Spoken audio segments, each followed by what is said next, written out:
Okay, so you can develop that topic however you want to for a research proposal.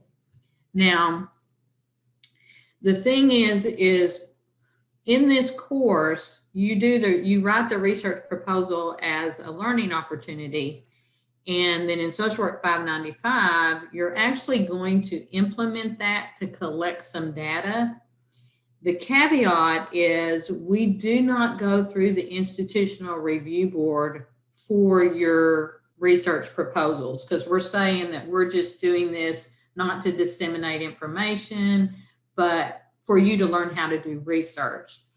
So that kind of limits you in what you're going to be able to design and what you're going to be able to do because we don't actually get IRB approval for a true research study. They changed the rules on us a few years back. We used to could have a blanket IRB for everybody in the class, and then they said, no, everybody has to file one individually. Well, when you have 50 something students in a social work 590 in 3 different sections, I mean, that's 50 individual institutional review boards that has to be done. So we opted not to do that. So when I'm saying that, as you're looking at your topic and you're deciding what you're going to want to do to explore and gather some data on that, you're going to have to think in the limitations of us not actually doing a full research study. So a lot of times what students have come up with, if they've come up where they can do questionnaires for peers, other students, something through Facebook, something that's through public, something along those lines. And we'll talk that through as we go through and learn the different methodologies in the course, okay? So that's the one big thing that you're going to do and then also carry over to the other side is going to be in 595. So you'll learn how to write the proposal, then you'll learn how to gather the data and be able to analyze it in 595. That's why we have you do 590 and 595 together. So it's a continuation of that. Within this, we're going to learn how to conduct a single system design study methodology. That's the project that this week it comes up where you have to start thinking about that. And what we have you do is you are going to choose somebody else in the class. So I'm just going to say Justin and Ashley, just because you two were on here first. It doesn't mean y'all have to be partners, but Ashley would be Justin's client and Justin would be Ashley's client. And so Justin would find out from Ashley a target behavior that she's wanting to increase or decrease, a target problem, something like that, and then design a single system evaluation design to collect data. So you do that in pairs and you're doing that as if the other person is the client. The instructions are on the syllabus, and I just posted a recorded lecture on the single system designs, and then you can also read in your book. But we want you to walk through that process because that's a research methodology that is really highly amenable to what we do in practice, and you can use it all the time in your practice to determine if interventions are actually making a difference in a client's life. So that's why we have you do that and carry out that project. So those instructions are there, and you have to start, you need to find a partner. You have to start thinking about that because you're going to have to submit me a proposal about what you want to do.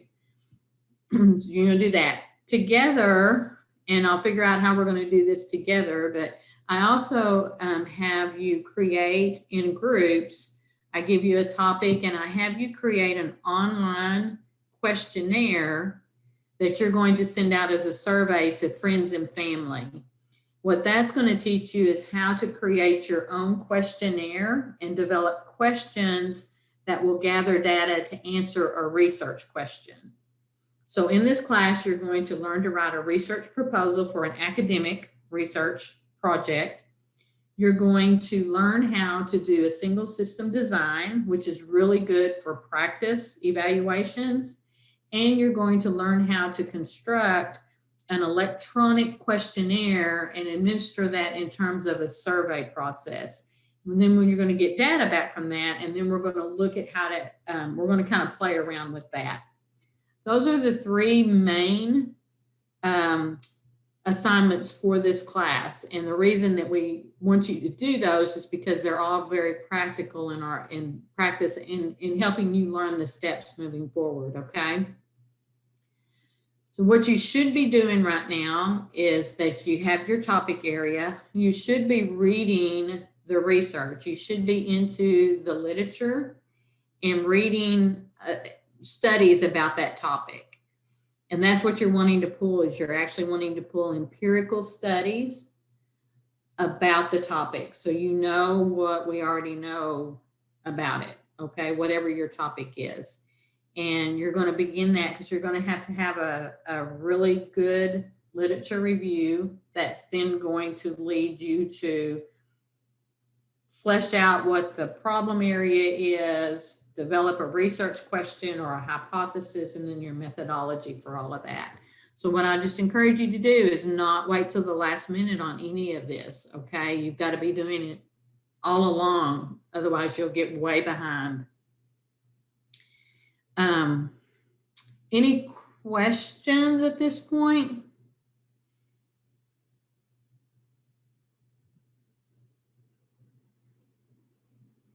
Justin, you said you've done the IRBs before. Those, yes, the IRBs are exhausting. That is for sure. And especially when you have to submit them and they send them back and you have to make corrections. Hi, Dr. J. Hello, Trace. I feel like I missed something important before I hopped on because you were talking and it sounded like I needed to hear what you were saying. Well, I have recorded this, so I'll put the recording up. But basically, okay. I was just going over the different, just kind of the orientation to the course, which we haven't had yet, because you're going to develop a research proposal for like an academic research project. You're going to partner with somebody in the class to create and conduct a single system design evaluation. Those instructions are in the course syllabus. And then we're going to do an electronic questionnaire. We'll send it out as a survey. Periodically, you're going to have some worksheets and some different assignments that you can earn points on, but then they're actually designed to reinforce what we're already learning. Just to help you with that part on those. Again, I'll be posting pre-recorded lectures. They just hit the highlights of that. You have to read. We will meet here every Monday night at 7:15 for everybody who wants to sign on. We can go in depth. We can answer questions. Whatever that needs to be, but it won't be a regular class lecture type setting because you can listen to the lectures at any point in time because I'll be posting those. I have a question. Other questions? Yeah. So in my internship, I'm actually working with Ms. Carmen on a grant proposal, and it seems like I could do research on what she's doing and make it fit into this class because there's a professor up there that's wanted to do research on what we're working on for food insecurity. So could I kind of like incorporate that into this class to make it easier for me? Not really, because you should have already gotten a topic. I picked number 15. Okay, so that's the topic that you're going to need to work on for your actual proposal here. Okay. Now, what you're learning at your internship should actually help you with this class. But again, we're not going to be able to tie it back to that. So okay. You'll do your formal proposal on the topic that you were given. Your single system design, again, that's with a peer in the class. And then the group research project is something that we'll do as a class. I'll put you into groups and give you instructions on doing that. So it won't tie directly back to your field practicum. other Okay. than when you have that, the homework assignment where I want you to ask about how they do evaluations. If you don't have a field practicum, find an agency and ask. All agencies, whether you're nonprofit, whether you're for profit, all that, there has to be some form of program practice evaluation so that we know what we're doing is making a difference. That's the bottom line why we do research in social work, is because we have to know what we're doing is making a difference, that it's efficient, that it's effective. And we do that by using the research tools in our program and practice evaluation. So all agencies have some components of that, but you'll be surprised at how many people are unaware of what they are.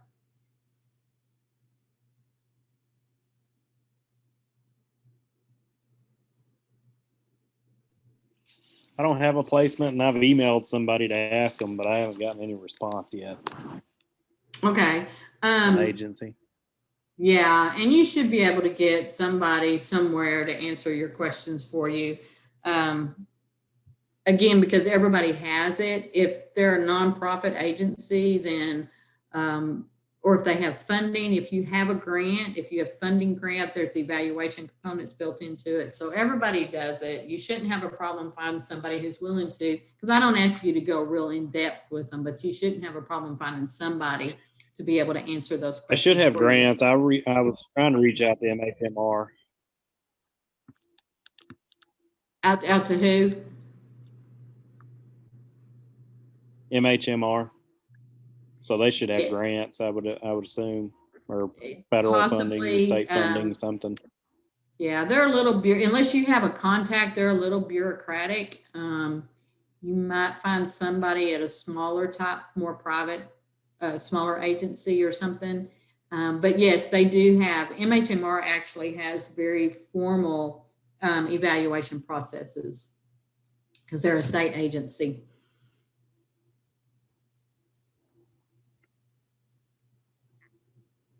So does everybody feel like they have a pretty good grasp on a pretty good grasp on what we're doing in this class? Yes, ma'am. So I just have a question. So I don't have an agency yet, or I just found out today that I have an agency, but I'm gonna write that paper over the Children's Advocacy Center that I interned at last year. Okay. And when I was talking to my contact, she was kind of like confused about what kind of evaluation they do. And I don't know, like, I think that the one that I picked from the reading, I chose the outcome evaluation because they have a lot of like, since they do have those interviews, and then after the interviews with the kids, like able to go into like the therapists and stuff like that. I just thought that one was right, but I was not sure, and I was going to email about it. But I didn't know. Well, yes, and that they're going to do outcome evaluations is pretty much what they're going to be doing at this point. And their outcome evaluations, depending on what they're satisfying, their outcome evaluations could be in terms of how many children they're serving within a county. Are they, what type of diagnosis, or, the efficiency or effectiveness of the therapy.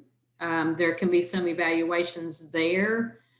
There can be evaluations related to the cost effectiveness of the overall program, because they're going to have to submit reports to the state, to funding agencies, to a board of directors. So you may be able to cue her and say, well, what kind of reports are submitted to your funders? And then that may clue her in on being able to answer the questions about those evaluations. But you are correct in terms of outcome evaluations. Gotcha. Yeah, I just because I had texted her or contacted her and was like talking about the evaluations, and she was super confused on what she was even what I was even asking. And so just reading in the book, I found that one, because I know that they have to keep up with the kids and like how many kids actually had an outcry And if how many of those kids went into therapy. Yes, how many were served? You know, and there could actually even be some form of documentation done on how many convictions they have, you know, when the kids go to court or, you know, things like that. But what you've experienced there is very common. And that is that we work at agencies all the time. We may write reports or we may inherit reports where we write it, but we don't know, we don't understand what we're actually reporting or why we're reporting things. And that's why social workers, as social workers, we really do need a good understanding of research so that we can take control of our agencies for our clients. Otherwise, we're allowing others to have controls and make decisions about our funding, about the clients that we serve, about the services that we provide, because we're not doing those evaluations ourselves. Very common to find people in those settings that don't have a clue about the evaluations that are going on. That's the sad part.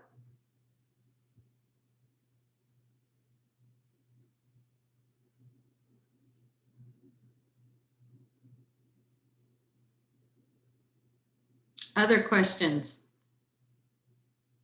So right now you should be actually looking at the instructions for the single system design project and getting started on it, because you're going to have to submit me some beginning information, some like a proposal about who you want to partner with and what y'all are wanting to look at. Because again, you're going to partner with somebody else in the class. So like if I say Latrice and Caitlin, Caitlin's going to be Latrice's client and Latrice is going to be Caitlin's client, and you're going to conduct a single system design evaluation on a target problem that you want to change.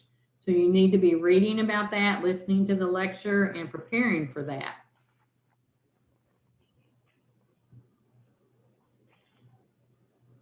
Dr. Judd, Yes. I know you explained this, but I need to explain it again. Like, could you give me an example of what you mean?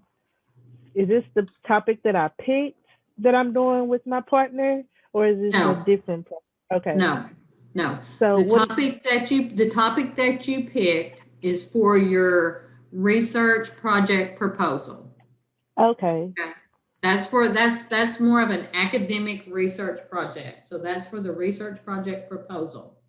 The single system design, I didn't assign you a topic. There's some guidance in there, but you can choose what you want to change. I've actually had some really good ones that came out of the class. I had one, and the particular student, she wanted to increase communication between her and her husband. That was what she wanted to do. So the student who was being the therapist, if you will, and doing the single subject design used an app and collected data and, you know, determined if that they were able to increase communication. I've had students who want to decrease procrastination. I've had students, that's a tricky one, but you can do it. I've had students who want to increase time that they sleep. So it doesn't have to be complicated, okay? But what you need to do is you need to go through the steps to set up a single subject design to help the peer on some target behavior that they want to change, increase or decrease. Oh, okay. Thank you. Okay, so you just have to find somebody to partner with and do that. And like I said, there's instructions in the syllabus for it. And I think I actually posted, if I haven't, I will. I think I posted it even separately in terms of the instructions for that. But you need to be thinking about that, because that starts this week, okay? You need to be working on it starting this week.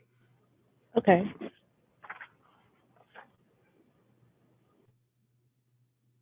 Other questions?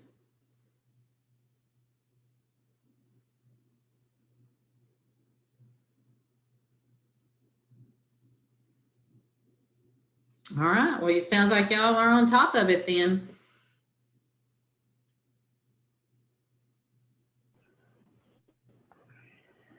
Yeah.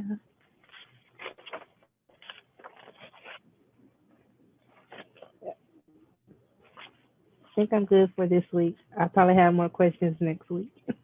That's okay. So that's single system design this week. And next week we're actually going to look at case studies, which is more of a qualitative type of research. And then after that, we'll start looking at the group research designs. So each week we take one of the methodologies and we look at it. If you go back to the very beginning, where I talked about the research model that I use, and then I posted that research model and asked you to use that in evaluating that article.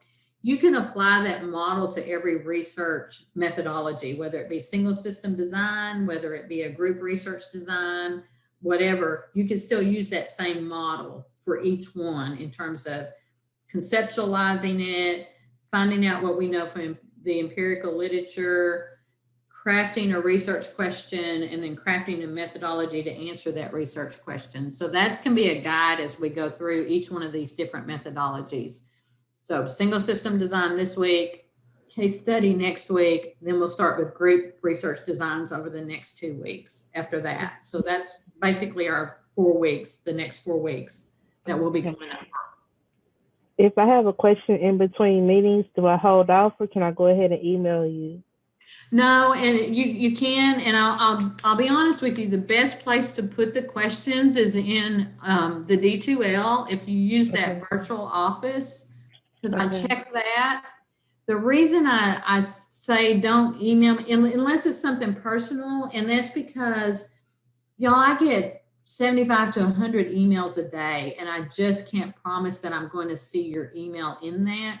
But it's easy for me to hop on to D2L, go to that virtual office and look and see what questions have been posted.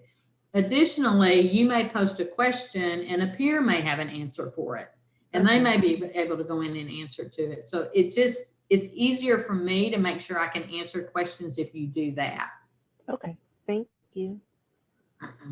Plus others may have the same questions. So instead of 25 people emailing me and those getting lost, Latrice may have a question and it may be the same question that Caitlin or Ashley or somebody has. And so if you just check that periodically throughout the week, then we can keep up with that during that. But I will answer questions at any point in time, but that's just the best place to put them.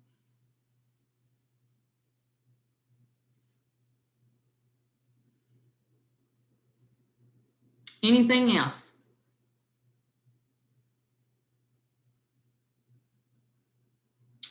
All right. I'll let y'all go and y'all just let me know how things are going through there. I'll be here every Monday evening at 7:15. Be willing to go over the specific topic that we're looking at or answer questions about assignments.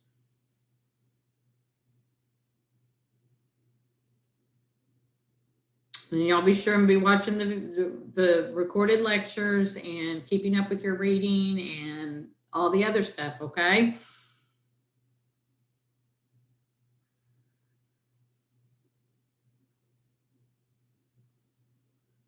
All right, good night.